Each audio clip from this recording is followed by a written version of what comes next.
Siapa sih yang disebut dengan orang Islam itu? Rasulullah SAW dalam hadis yang diriwayatkan oleh sahabat Anas bin Malik radhiyallahu anhu, ini dalam hadis Sahih Bukhari, beliau mendefinisikan orang Islam itu siapa? Man shalla sholatana, siapa orang yang sholat seperti sholatnya kita. Bukan sholat menghadap Yerusalem, bukan sholat menghadap Karbala, bukan sholat menghadap gunung anu ya. Sholatnya menghadap kiblat. Tata caranya seperti yang diajarkan oleh Rasul, diawali dengan takbiratul ihram, diakhiri dengan salam. Waktunya juga jelas, waktunya 5 waktu, kecuali ada uzur, kita sedang perjalanan jauh, boleh dijamak, boleh juga dikosor. Tapi tidak berarti kita menjadikan sholat itu cuma 3 waktu. Atau ada, mohon maaf, orang Minang di perantauan bilang, ya, nggak ada waktu sholat dalam Quran katanya, ya kan begitu. Nah ini ngaco lagi. Man shalla sholatana, siapa orang yang sholat seperti sholatnya kita. Wastaqbala qiblatana, ya, dan dia menghadap kiblat seperti kiblatnya kami. Wa akala dhabihatana, dan makan sembelihan kurban kami atau sembelihannya orang muslim, dia makan. Fadzalikal muslimul ladzi lahu dhimmatullah wa dhimmatu rasulih, maka dia adalah muslim yang menjadi tanggungan Allah dan Rasulnya SAW. Fala tahqirullaha fi dhimmatihi, maka jangan kamu merendahkan Allah dalam tanggungannya itu. Al muslim lahu malil muslim wa alaihi ma'alal muslim. Muslim itu baginya hak dan kewajiban seorang muslim.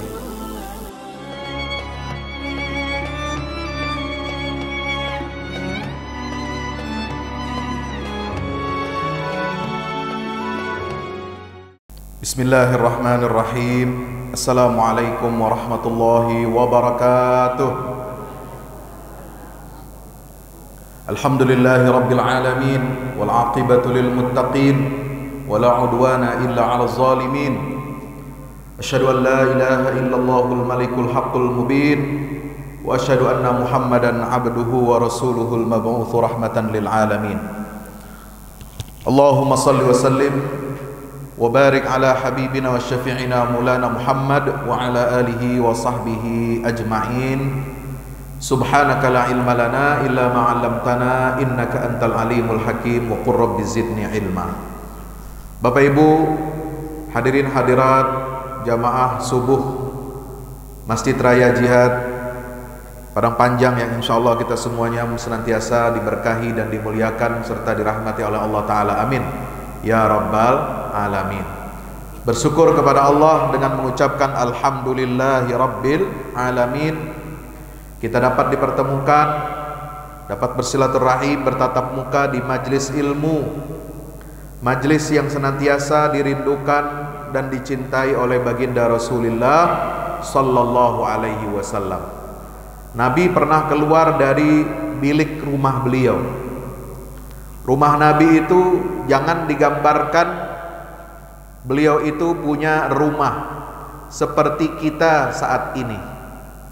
Kita punya rumah, ada terasnya, ada living roomnya, ada ruang tamunya, ada kamar pembantu, kamar utama, kamar anak, ada kolam renang kalau punya.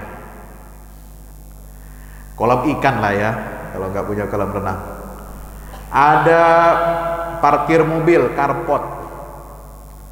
Jangan dibayangkan rumah Nabi itu seperti itu. Rumah Nabi itu bilik, tahu bilik? Macam kos-kosan.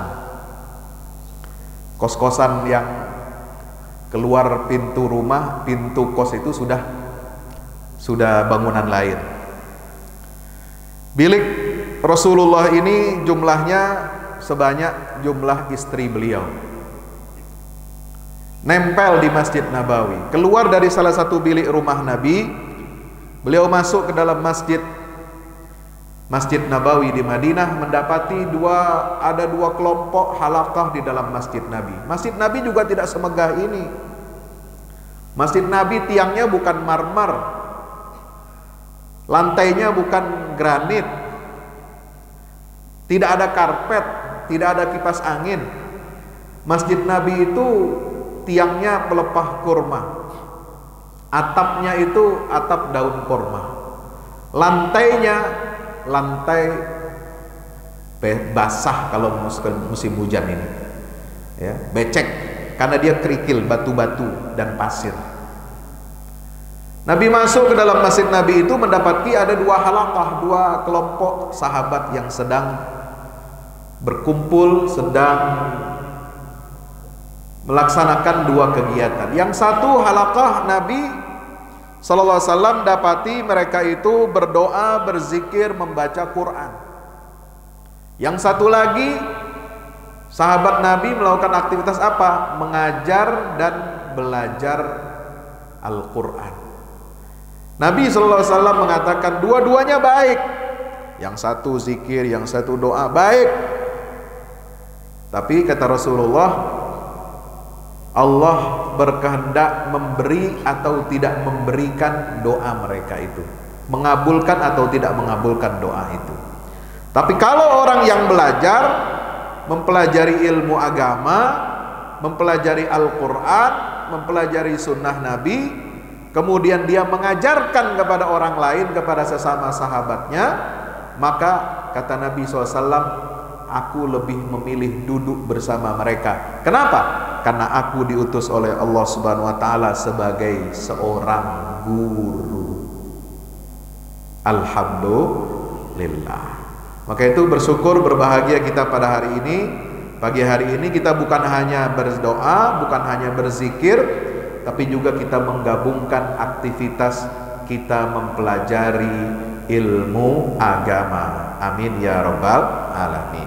Bapak Ibu yang dirahmati Allah Subhanahu wa taala, kita memiliki tantangan di dunia Islam ini, wabil khusus di tanah air kita, tantangan yang tidak sedikit, ya, tantangan persaudaraan dan persatuan di antara umat Islam. Umat Islam di Indonesia ini banyak ormasnya, banyak kelompoknya, banyak ustadz, guru, tuan guru, buya dan kiainya. Kalau di Jawa dipanggil kiai, di Sumatera Barat dipanggil buya, walaupun ada yang pakai gelar buya bukan orang Minang ya. Ada siapa itu namanya? Buya apa lagi? Ada Buya Yahya, ada Buya Sakur. Tidak semuanya. Jadi ada juga yang dipanggil ulama, kiai, ada buya, ada kemudian tuan guru dan lain sebagainya. Kalau di Sunda itu, di Jawa Barat itu dipanggilnya ajengan. Ya, tapi jangan salah, kiai itu ya untuk di tradisi di Solo, di Surakarta itu, kiai itu bisa juga diberikan nama julukan untuk kebo. Ya, kebo yang dianggap keramat, ya kira-kira begitu. Ya. Bapak Ibu yang dirahmati Allah, maka tugas kita sebagai umat Islam di Indonesia ini adalah bagaimana kita menjaga persaudaraan, menjaga ukhuwah di antara umat Islam. Banyak kepala, banyak kepentingan, banyak badan, banyak kepala, banyak tujuan. Tujuan punya masing-masing punya tujuannya. Maka itu kalau kita lihat di antara umat Islam ini banyak sekali pertentangan-pertentangan. Sebenarnya ini bukan masalah baru. Ini masalah klasik yang sejak dulu juga sudah ada perbedaan pendapat bahkan di zaman Rasulullah sallallahu alaihi wasallam. Perbedaan ijtihad, perbedaan dalam memahami teks ayat Al-Qur'an ataupun hadis Nabi sallallahu alaihi wasallam. Contoh ketika Nabi ya berangkat dari Madinah menuju Bani Quraisyah untuk menghukum pengkhianatan orang-orang Yahudi di Madinah yang berkolaborasi dan membantu orang-orang musyrikin dalam perang Khandaq. Nabi SAW berikan instruksi kepada sahabat-sahabatnya, la yusalliyanna ahadukumul asra illa fi Bani Quraisyah. Jangan sekali-kali seorang di antara kalian sholat asar, ya, Nabi mungkin keluar dari Madinah, ya, startnya dari Masjid Nabawi itu zuhur. Kata beliau, jangan ada orang yang sholat asar kecuali di Bani Quraizoh, kecuali di perkampungan Yahudi itu. Ya, ada segolongan sahabat yang memahami, ya, kita memang sholat asarnya harusnya di Bani Quraizoh, walaupun terlambat, walaupun mau menjelang maghrib, kira-kira begitu, udah mau habis waktu, ini belum sampai Bani Quraizoh. Ada sahabat yang memahami sabda Nabi itu seperti itu. Ya, makanya dia belum sholat asar, walaupun sudah hampir maghrib, baru sampai Bani Quraizoh, baru dia sholat asar. Ini cara memahami hadis Nabi. Ada segolongan sahabat Nabi yang lain, enggak. Kita kalau udah masuk asar, ya kita sholat asar. Tujuan Nabi mengatakan begitu supaya kita cepat segera sampai di Bani Quraizoh. Pokoknya waktu asar sudah sampai di sana sehingga kita bisa sholat asar. Nah, inilah cara memahami hadis-hadis Nabi kita Muhammad SAW. Maka itu kita jangan terburu-buru, tergesa-gesa menyalahkan, ya, umat Islam atau sebagian umat Islam kalau memang mereka ini berbeda pandangan, berbeda cara memahami, ya, beberapa aspek bagian-bagian dari furu, cabang-cabang agama Islam. Tidak ada yang mengingkari kewajiban sholat 5 waktu. Tidak ada yang mengingkari kewajiban puasa Ramadan. Tidak ada yang mengingkari wajibnya kita mengeluarkan zakat. Tidak ada yang mengingkari kewajiban kita melaksanakan ibadah haji ke Baitullah. Tidak ada di antara kita yang mengingkari rukun iman yang 6. Maka selama kita sama, ya, rukun imannya, sama rukun Islamnya, cara memahami rukun imannya, rukun Islamnya, ya, itu sama, prinsip-prinsip pokok-pokok dasar keagamaannya, maka kita tidak boleh untuk menyesatkan atau bahkan mengkafirkan orang Islam dari agama Islam ini. Jangan gara-gara beda masalah cabang, furu'iyah, lalu kemudian kita mengatakan, oh ini ajaran sesat. Oh ini kalau tidak sesuai dengan ajaran dari kelompok saya, dari tarekat saya, dari ormas saya, dari golongan saya, gak sama dengan pendapat guru saya, gak sama dengan buya saya, kiai saya, maka ini ajaran sesat. Gak bisa. Kita semua ini diikat, disatukan oleh prinsip-prinsip beragama yang sama, ya, sama-sama berpegang kepada Al-Quran, wa'tasimu bihablillahi jami'an wala tafarraqu, sama-sama kita berpegang kepada sunnah Rasulullah SAW, alaikum bisunnati wa sunnatil khulafair rasyidin, dan yang ketiga sama-sama kita berpegang kepada ijma' ulama, terutama sahabat dan salafus salih, sebagaimana firman Allah dalam surah An-Nisa ayat 115, wa may yushaqiqir rasula min ba'di ma tabayyana lahul huda wa yattabi' ghayra sabilil mu'minina nuwallihi ma tawalla wa nuslihi jahannam wa sa'at masira. Jadi tegas di dalam hadis itu, dalam ayat Al-Quran ini, kita nggak boleh menentang Rasul, artinya menentang sunnah. Setelah jelas datang kepada kita petunjuk dari Allah Subhanahu wa taala, kemudian yang kedua, mengikuti jalan selain jalannya orang beriman. Karena di dalam Al-Quran ini disebutkan ada jalan orang beriman dan ada jalan orang-orang yang durhaka. Kita hanya boleh mengikuti jalannya orang beriman, gak boleh mengikuti jalan orang durhaka. Sabilul mu'minin itu adalah dalil ijma'. Ini menurut apa yang disampaikan oleh Al-Imam Muhammad bin Idris Asy-Syafi'i, ya, dalam Ar-Risalah, mendalilkan ayat ini untuk dalilnya ijma' sebagai salah satu sumber hukum dalam Islam ini. Bapak Ibu yang dirahmati Allah Subhanahu wa taala, maka itu penting kita menjaga dan merawat persaudaraan Islam. Ada rambu-rambu kita menjaga ukhuwah persaudaraan Islam ini, sebagaimana ada 6, ya. Bisa dibaca di dalam surat Al-Hujurat ayat berapa? 11, 12. Setelah Allah berfirman innamal mu'minuna ikhwatun, Nah, di situ setelah itu ada 6 larangan, 6 hal yang nggak boleh kita langgar, nggak boleh kita lakukan. Untuk apa? Kita menjaga ukhuwah dan persaudaraan di antara umat Islam. Yang pertama apa? La yaskhar qaumun min qaumin, jangan saling menghina, jangan merendahkan, jangan menghina dan merendahkan kelompok lain. Kemudian yang kedua apa? Wala tanabazu bil alqab, jangan kita melemparkan ya tuduhan-tuduhan, gelar-gelar buruk untuk orang atau kelompok lain. Insya Allah. Kemudian apa? Ijtanibu katsiran minaz-dzan, jauhi prasangka buruk, suudzon kepada orang, kepada golongan, kepada kelompok lain. Kalau ada hal-hal misalnya yang menimbulkan kesalahpahaman, yang menimbulkan kita ini tidak bersatu, ayo kita tabayun, biasakan budaya tabayun, fatabayyanu. Ini perintah Allah dalam Al-Quran. Ya ayyuhalladzina amanu in ja'akum fasiqun binaba'in fatabayyanu an tusibu qauman bijahalatin fatusbihu ala ma fa'altum nadimin.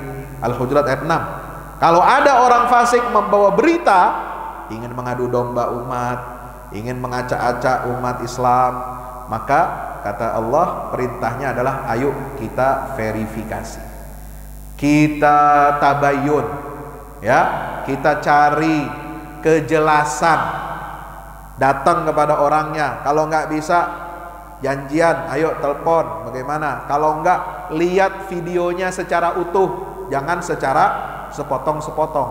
Nah, kadang-kadang kita sekarang ini ada video-video viral, ya, yang kemudian dikasih caption, tanda-tanda atau ungkapan-ungkapan, kita nggak tahu ini secara utuh bagaimana, ya. Maka itu kita harus lihat, kembalikan, kita lihat mana sumbernya, mana videonya yang utuh. Nah, baru kita bisa menilai ucapan seseorang itu, ya. Maka itu mari kita biasakan budaya tabayun. Kemudian kata Allah, ada larangan lagi, wala tajassasu. Jangan kamu tajassus, mencari-cari kesalahan orang lain, mengorek-ngorek aib orang lain. Kemudian wala yaghtab ba'dukum ba'dha. Kemudian kata Allah Subhanahu wa taala, ya, itu jangan kamu ghibah, menggunjing orang lain, ya. Bapak Ibu yang dirahmati Allah taala, maka itu penting bagi kita umat Islam ini harus menjadi umat yang kuat. Dengan persaudaraan kita bisa kuat. Tapi kalau kita berpecah belah, kita berselisih terus, maka kita akan lemah. Wala tanaza'u, kata Allah dalam Al-Quran, fatafshalu wa tadhhabari hukum. Kalau kamu berpecah belah, maka kamu akan menjadi umat yang gagal. Fatafshalu, gagal kita dalam menegakkan ajaran Islam karena kita sibuk kepada hal-hal yang furu', yang cabang-cabang agama. Sementara yang pokok-pokok agama kita tidak tegakkan. Sibuk kita bahas masalah kunut, nggak kunut, sementara masih banyak orang yang nggak sholat subuh. Sibuk kita bicara hukum zikir setelah sholat itu apakah dijaharkan atau disirkan, sementara banyak orang yang nggak mau zikir kepada Allah. Ya. Banyak politisi nggak pernah zikir kepada Allah, banyak pemimpin nggak pernah zikir kepada Allah. Ya, ini tugas dan PR kita semua. Banyak orang awam yang jauh dari agama, jauh dari masjid, jauh dari majelis taklim. Maka tugas kita adalah bagaimana mengembalikan umat Islam ini kepada agama Allah, bukan malah menyebabkan mereka itu menjauh dari agama Allah. Bapak Ibu yang dirahmati Allah, maka itu tantangan kita di dunia Islam ini, yang paling pertama adalah sebelum kita bisa memberikan kontribusi, ya, memberikan kebaikan bagi seluruh dunia, menjadi rahmatan lil alamin, maka Islam ini, kita ini harus menjadi rahmatan buat diri kita sendiri. Jangan kita bilang kemana-mana, Islam itu baris jadi rahmatan lil alamin, tapi kepada sesama umat Islam nggak rahmatan lil alamin, Ya. Yang ada laknatan lil muslimin. Nauzubil. Jadi laknat buat orang Islam. Keluar dia jadi rahmat. Ya. Melindungi minoritas. Bagus. Bahkan ada yang jaga gereja. Ya. Kalau mau Natal nih, mau Natalan nih sekarang. Ya. Covid kalau Natal nggak ada tuh. Ya. Hilang PPKM-nya. Nanti balik lagi nanti bulan apa itu? April, bulan puasa. Ya. Nah ini, Bapak Ibu yang dirahmati Allah Subhanahu wa taala, jangan kita menjadi rahmat bagi orang lain sementara buat diri kita umat Islam sesama Islam ini jadi laknat. Berbaik-baik kepada orang lain, ya, ruhama alal kafirin tapi asyidda alal mukminin. Ini kebalikan. Padahal Allah dalam Al-Quran mengatakan dalam surah Al-Fath, ciri umat Rasulullah itu, ya, Muhammadur Rasulullah walladzina ma'ahu asyidda'u 'alal kuffar ruhama'u bainahum tarahum ruk'an sujjadan yabtaghuna fadlan minallahi wa ridwana.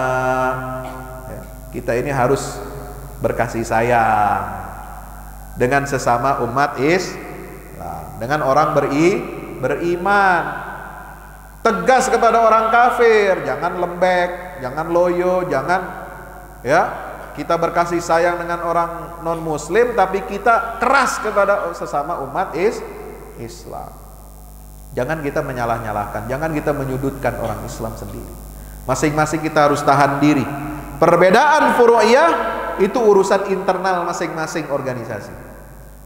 Silahkan Anda mengajarkan fikih menurut mazhabnya masing-masing, tapi cukup di ruang-ruang tertutup, ruang-ruang pengajian yang memang isinya adalah anggota warga ormas itu atau kelompok itu, ya. Nggak perlu kita menyampaikan perbedaan masalah furu'iyah, menghukumi ini sunnah atau bid'ah di tempat terbuka, di ruang umum. Nah, ini suka memicu permasalahan, ya.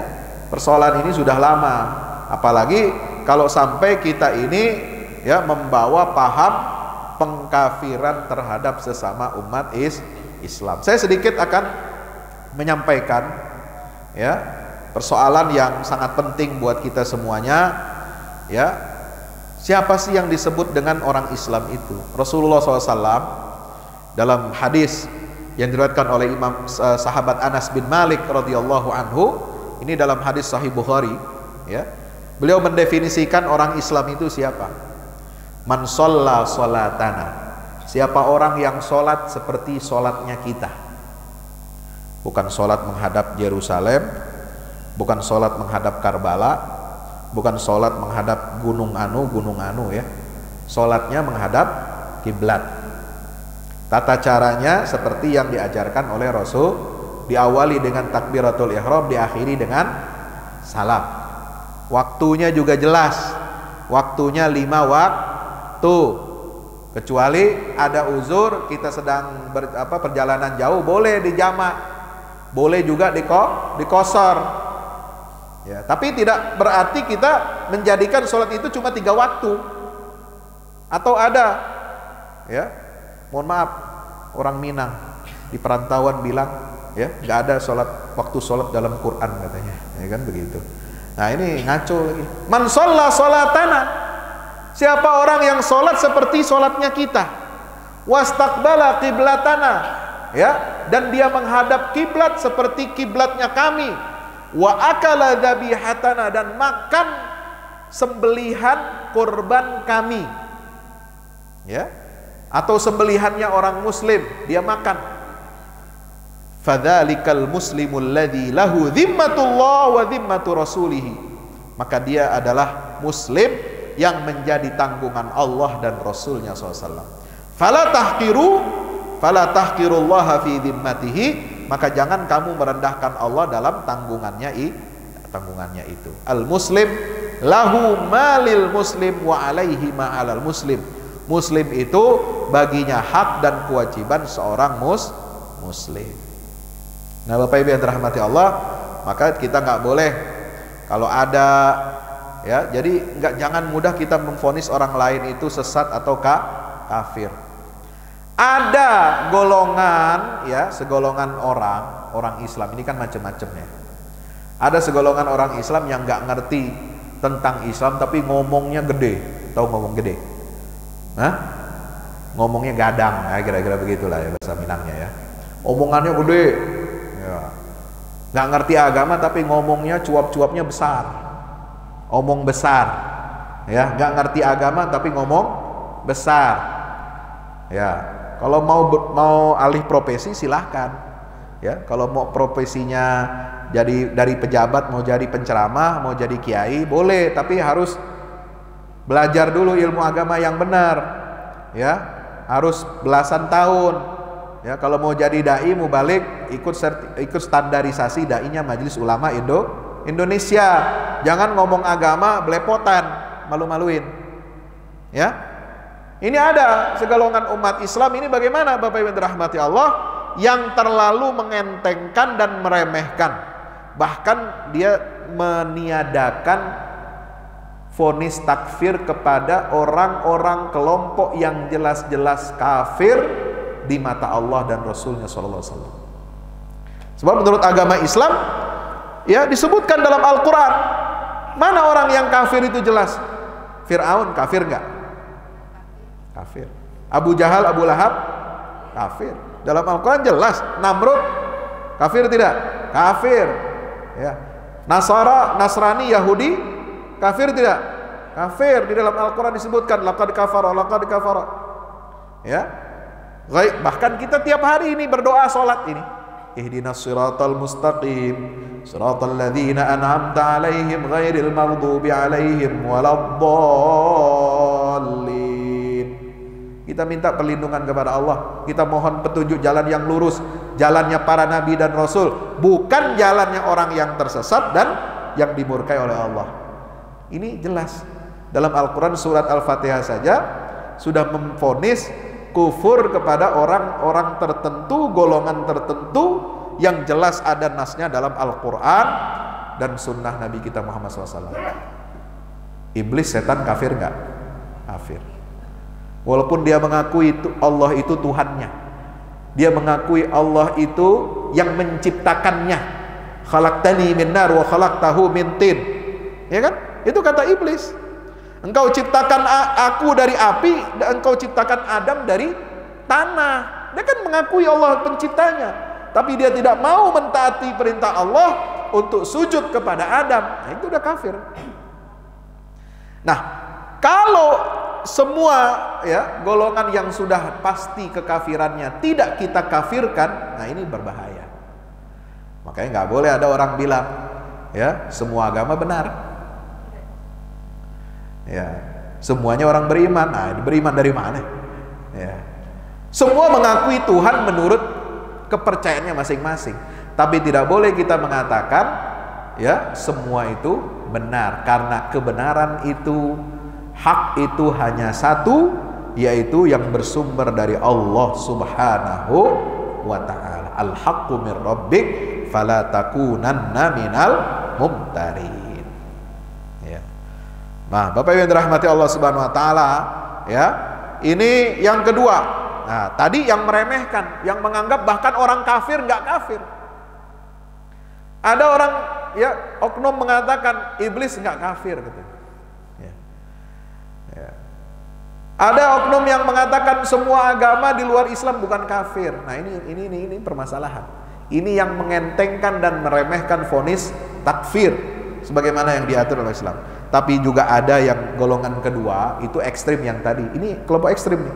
Ada kelompok kedua yang ekstrim yang mempermudah vonis kafir dalam pengertian memperluas cakupan kekafiran sehingga setiap dosa yang diperbuat, maksiat yang dilakukan oleh seorang hamba Allah dianggap kekafiran. Dia beriman tapi dia berdosa, berbuat maksiat. Kira-kira di sini orang yang hadir di sini ada nggak yang nggak pernah berbuat dosa? Ada maksiatnya? Pasti ada. Ya, ibu-ibu ada maksiatnya, bapak-bapak ada maksiatnya, Ada dosanya? Dosanya pasti. Ya. Tapi tidak berarti orang yang melakukan dosa, melakukan maksiat, padahal dia seorang yang beriman kepada Allah dan Rasulnya, itu dosa menyebabkan dia kufur dari agama Islam. Enggak. Ada orang Islam, ada yang berzina? Ada. Yang perkosa juga ada kemarin. Ya. Hah? Yang perkosa juga ada. Ada orang Islam membuka auratnya, menampilkan auratnya, difoto, divideokan, disebarkan di internet, di konten-konten dewasa. Kemarin ditangkap tuh. Ada? Ada. Maksiat bukan itu? Dosa bukan? Itu tidak menyebabkan dia kafir dari agama Islam. Ibu ngata-ngatain suami, dosa nggak? Dosa. Apa ibu kafir? Nggak. Bapaknya nggak tanggung jawab mendidik anak, nggak kasih nafkah kepada istri, dosa nggak? Dosa. Kafir dia? Nggak. Termasuk pemerintah, ulil amri, penguasa, ada dia kebijakannya berbuat zalim kepada umat Islam, kafir nggak dia? Nggak. Selama dia sholat, selama dia menghadap kiblat, selama dia menunjukkan syiar Islam, dia tetap muslim. Maka nggak boleh kita mengkafir-kafirkan orang yang beragama Nah, ini di sini harus jeli kita melihat. Tidak boleh kita mengkafirkan seseorang yang secara zahir itu dia tetap melaksanakan syiar Islam, kecuali dia mengatakan, sholat nggak wajib, saya nggak mau sholat. Nah, itu udah kafir. Menyelisihi atau mengingkari salah satu perkara agama yang sudah disepakati, rukun iman, rukun Islam, mengingkari salah satunya, itu baru menyebabkan kekafiran. Itu pun harus ditelusuri dan harus dipastikan, harus diajak dialog.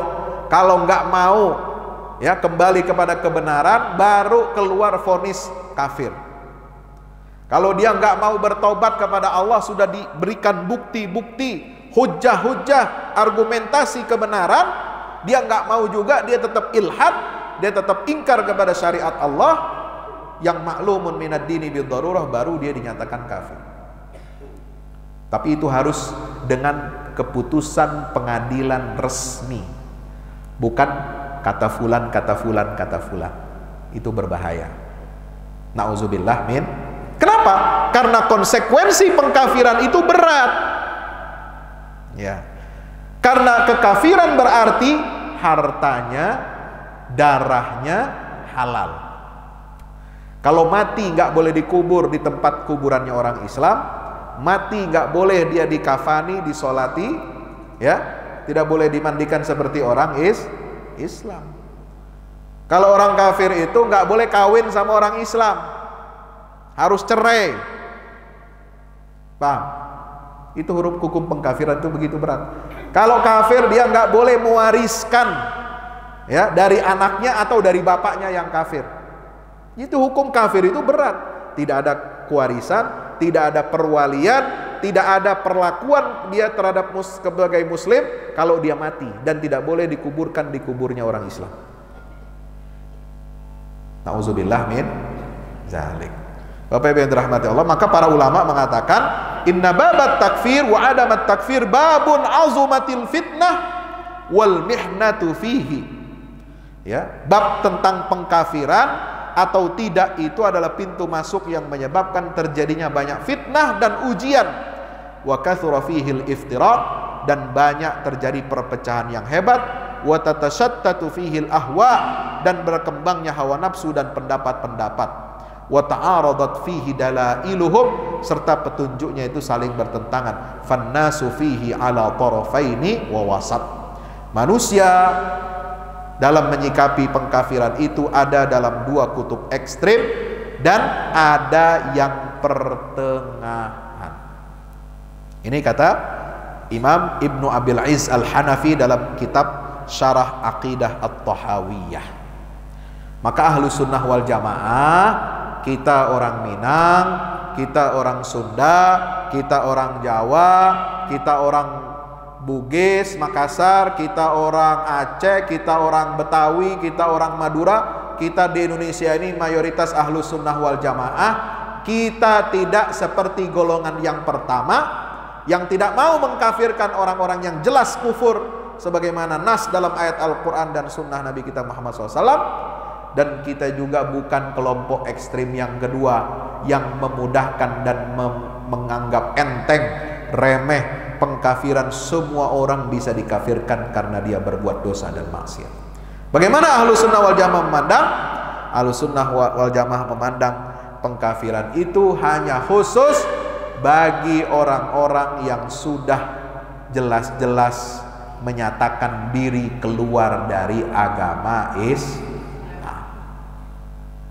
Bapak Ibu yang dirahmati Allah Subhanahu wa taala, maka itu saya ingin ya dalam kesempatan yang singkat ini, berbahagia ini, ya kita ingin mengingatkan kepada saudara-saudara kita kaum muslimin, jangan mudah kita untuk menyatakan kafir, menyatakan sesat kepada golongan-golongan Islam selama mereka masih berakidah Ahlus Sunnah wal Jamaah, selama masih sama Qur'annya, sama rujukan hadisnya, sama rujukan kita merujuk kepada ulama generasi salafus salih, para mujtahidin, imam-imam mazhab. Mereka mengembangkan ilmu-ilmu keislaman yang begitu luar biasa, selama tidak melanggar ijma' para ulama dan tidak mengingkari satu rukun iman, satu rukun Islam, tidak mengingkari pokok-pokok agama Islam yang itu merupakan maklumun minad dini bil darurah. Maka ayo jangan kita remehkan masalah pengkafiran ini, karena ini banyak menjadi pintu masuknya fitnah. Nah, bagaimana Pak Ustadz ada pemimpin atau penguasa yang begini-begini? Ya kita harus tetap nasihati, kita harus tetap amar ma'ruf nahi munkar. Jangan pula kita fobia, ada orang mengkritik amar ma'ruf nahi munkar dianggapnya menyesatkan dan mengkafirkan pemerintah. Nggak ada. Mengkritik ya mengkritik, kebijakannya yang kita kritik. Apa? Omnibus Law kemarin kan rame, ya kan? Permendikbud, Menteri Pendidikan yang berpotensi untuk melegalisasi perbuatan seks bebas. Ya kita kritik. Kritik itu bukan berarti kita menyesatkan atau mengkafirkan dia sebagai muslim. Nah, jangan dikit-dikit dibawa masalah politik kenegaraan, dibawa ke dalam masalah teologis, masalah keagamaan. Nah, ini bahaya. Ya. Kita kritik proporsional, amar ma'ruf nahi munkar proporsional. Sebagaimana pihak yang dikritik, jangan anti kritik, jangan anti ya nasihat yang diberikan oleh para ulama, para tokoh, cendekiawan, intelektual, bahkan ormas-ormas Islam sudah menyatakan secara resmi penolakannya. Lah terus negara ini kalau anti kritik, ya ini bukan negara demokrasi namanya. Ya, maka itu mari kita kembali kepada ajaran Islam, kepada Ahlus Sunnah wal Jamaah, ya mengerti ya tentang masalah pengkafiran ini nggak main-main. Nah, singkat saja secara ini kesimpulannya ada 4 macam kekafiran. Nah, jadi ada 4 derajat. Pertama, kafir ingkar. Nah, ini kalau sudah mengingkari tauhid dengan hati dan lisannya, ini kafir ingkar. Ini yang disebut dalam firman Allah surah Al-Baqarah ayat 6, innalladzina kafaru sawa'un 'alaihim a'andzartahum am lam tunzirhum fahum la yu'minun. Ya, orang kafir itu mau kamu berikan peringatan atau tidak sama saja, mereka tidak mau beriman. Jadi dia mengingkarinya dengan hati dan lisannya. Yang kedua, kafir penolakan atau juhud, yaitu mengingkari dengan lisannya dan mengakui dalam hatinya. Seperti kafirnya iblis, kafirnya Ba'al'am bin Ba'ura, kafirnya Umayyah bin Abi Salt. Ini menurut Imam Ibnul Qayyim Al-Jauziyah, kekafiran yang seperti itu ada 2 macam. Kafir mutlak, menolak semua yang diwahyukan Allah secara umum, dan kafir muqayyad atau khusus, menolak salah satu kewajiban Islam dan atau menolak keharaman yang ditetapkan oleh Islam. Ini juhud namanya. Ya. Jadi itu Bapak Ibu yang dirahmati Allah Subhanahu wa taala, ada pembedaannya, ada rinciannya. Yang ketiga, kafir mu'anid, yaitu orang yang mengetahui kebenaran Islam dalam hatinya dan dinyatakan oleh lisannya, tapi dia menolak beriman, seperti kafirnya Abu Thalib. Abu Thalib bersyahadat enggak? Enggak. Ketika sakaratul maut, Abu Thalib ini ditongkrongin oleh pemuka-pemuka Quraisy, ditungguin. Nabi Muhammad juga datang, ya, ingin berusaha membujuk beliau untuk bersyahadat, mentalqin la ilaha illallah, supaya dia masuk Islam. Tapi ada pemuka Quraisy, ada di situ tokoh-tokoh, ya, Abu Jahal, Abu Lahab, Abu Gosok dan lain sebagainya, ya. Nggak tahu Abu yang lain, ya. Itu datang juga duduk, ya, wanti-wanti, jangan sampai kamu kafir, jangan kamu murtad dari agama nenek moyang. Nah ini, akhirnya apa? Abu Thalib tidak mengucapkan 2 kalimat syahadat. Ya. Setelah meninggal, Nabi ditanya, ya Rasulullah, bagaimana nasib Abu Thalib? Bukankah dia orang yang menolong kamu? Dia yang melindungi engkau, melindungi dakwah Islam ini. Iya, saya tidak bisa berbuat apa-apa, kata Nabi SAW. Dan aku berharap, ya, siksanya di akhirat itu adalah siksa yang paling ringan. Apa siksa yang paling ringan? Kata Nabi, siksa Abu Thalib yang paling ringan, dia disiksa di jurang neraka. Dia pakai sepasang sendal, ada 2 tali sendal di satu kakinya, itu yang akan, ya, membuat otaknya mendidih. Itu baru. Jadi apinya itu cuma 2 tali sendal, nggak membakar tubuhnya tapi membakar otaknya. Itu yang disampaikan oleh baginda Rasulullah SAW. Itu kafir mu'anid. Ada yang keempat, kafir nifak. Ini kafir orangnya orang munafik yang menyatakan beriman dengan lisannya tapi hatinya mengingkari, atau kafir seperti kafirnya orang-orang munafik. Nah, orang munafik ini juga, ya, itu tidak bisa dihukumi secara kafir secara zahir.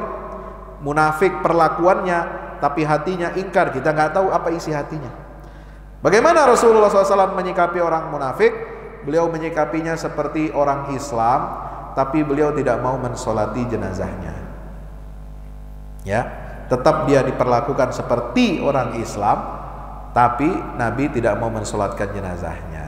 Ya, itu kalau memang itu sudah terbukti kekafiran, kemunafikannya secara jelas. Nah, ini kita harus dudukkan secara hati-hati, secara proporsional, dan Majelis Ulama Indonesia sudah membuat rumusan kesepakatan tentang rambu-rambu pengkafiran di dalam Islam. Demikian yang dapat saya sampaikan, mudah-mudahan bermanfaat. Silakan kalau ada 1-2 pertanyaan, dipersilahkan bagi jamaah sekalian. Wallahu a'lam bishawab.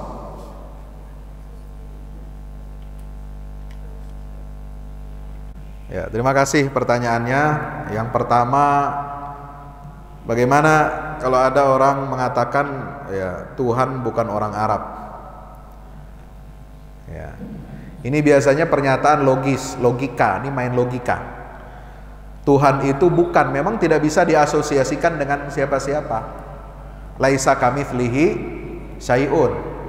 Kalau dikatakan Tuhan bukan manusia, benar. Tuhan bukan makhluk, benar. Laisa kamitslihi syai'un. Tuhan itu tidak bisa disamakan, tidak bisa diserupakan dengan satu apapun. Apa saja, mau makhluk benda hidup maupun makhluk benda mati. Tuhan bukan manusia, Tuhan bukan malaikat, iya. Tuhan bukan jin, iya. Tuhan bukan seluruh makhluk, bukan alam. Yang alam itu adalah selain Allah, itu namanya alam, itu namanya makhluk. Dispesifikkan lagi, Tuhan bukan orang, tapi yang disebut cuma orang Arab. Maksudnya apa? Kenapa nggak dibilang Tuhan bukan orang Amerika, Tuhan bukan orang Sunda, bukan orang Minang? Kan harusnya semuanya disebut. Kenapa dia hanya menyebut orang Arab? Nah, ini ada maksud dan tujuan tertentu, ya. Wallahu a'lam. Ya, maka itu kita jangan sekali-kali, saya katakan, ya, jangan kita berbicara tentang agama kita nggak tahu, kita nggak kuasai, ya. Karena siapa tahu ucapan kita itu menyimpang dan menyeleweng dari ajaran agama. Pertama, menisbatkan Allah kepada makhluk, orang, dan secara spesifik kepada satu etnis tertentu, yaitu etnis Arab. Nah, ini apa maksud dan tujuannya? Lah, yang mengatakan itu sholatnya juga pakai bahasa Arab kan? Ya enggak? Betul. Pak Jenderal kalau sholat takbiratul ihram pakai bahasa apa? Kalau dia bilang orang pakai bahasa Minang, Allah nan gadang, nah itu nggak sah sholatnya. Ya. Baca Fatihahnya pakai bahasa Arab bukan? Pakai bahasa Arab. Ya. Surat-surat yang dia baca, semua doa-doa yang dibaca dalam surat pakai bahasa Arab bukan? Bahasa Arab, Pak. Jadi tidak perlu mengatakan itu namanya pelecehan. Ya, mengatakan Tuhan itu bukan orang Arab. Yang kedua, apa tadi pertanyaan tentang Hari Ahok Nasional. Maksudnya bagaimana ini? Ya, katanya ya kita harus menghargai perasaan. Ya, kalau dia laksanakan reuni 212 itu nanti nggak menghargai perasaan si Ahok. Lah, si Ahok selama ini apakah menghargai perasaan umat Islam? Pertanyaannya, ya enggak? Apakah kemudian pendukung-pendukungnya sampai sekarang terus-menerus ya mengadu domba, memprovokasi perpecahan di antara ya bangsa ini dan terutama menyudutkan umat Islam? Ya. Itu kenapa? Karena perlakuannya dia, dan dia sudah mendapatkan hukuman secara mengikat, inkrah, dihukum dengan pasal penodaan dan penistaan agama. Itu hukum yang sah di Republik. Ya. 2 tahun di penjara, kan begitu. Ya. Lalu kenapa kita menghargai perasaan dia lah? Mestinya dia yang harus minta maaf kepada umat Islam. Kalau minta maaf, menyesal, ya, kemudian tidak ada masalah bagi kita. Umat Islam ini mudah memaafkan, betul? Ya, nah, kalau dia tulus kita bisa maafkan. Nah, tapi hasil daripada apa yang terjadi pada tahun itu, ini masih menimbulkan trauma, bahkan menimbulkan stigma kepada umat Islam dan para ulama. Ya, mestinya dibalikkan. Apakah Anda itu menghargai umat Islam? Apakah menghargai perasaan para ulama ya yang selama ini menghadapi berbagai macam masalah ya? Oleh sebab itu, mari kita jaga persatuan dan kesatuan bangsa ini dengan sebaik-baiknya. Demikian. Sudah cukup ya? Baik. Saya kira itu dari saya, mudah-mudahan bermanfaat. Hadanallahu iyyakum ajma'in. Assalamualaikum warahmatullahi wabarakatuh.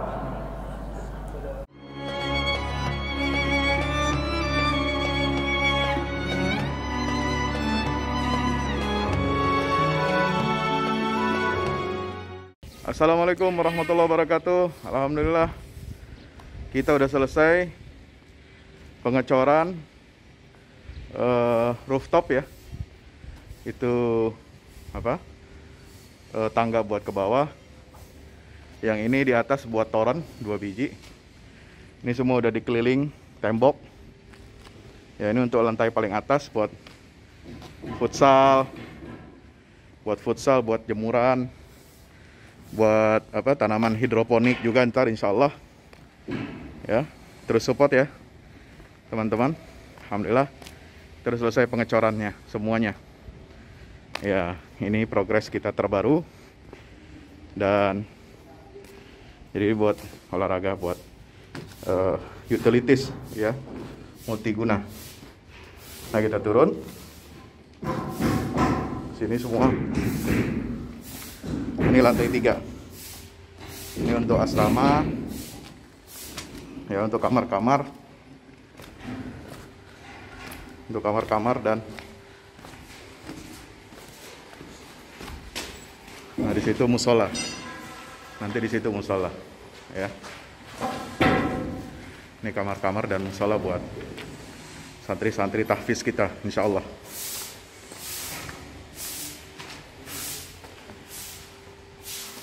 Nah ini lantai 2 kita turun.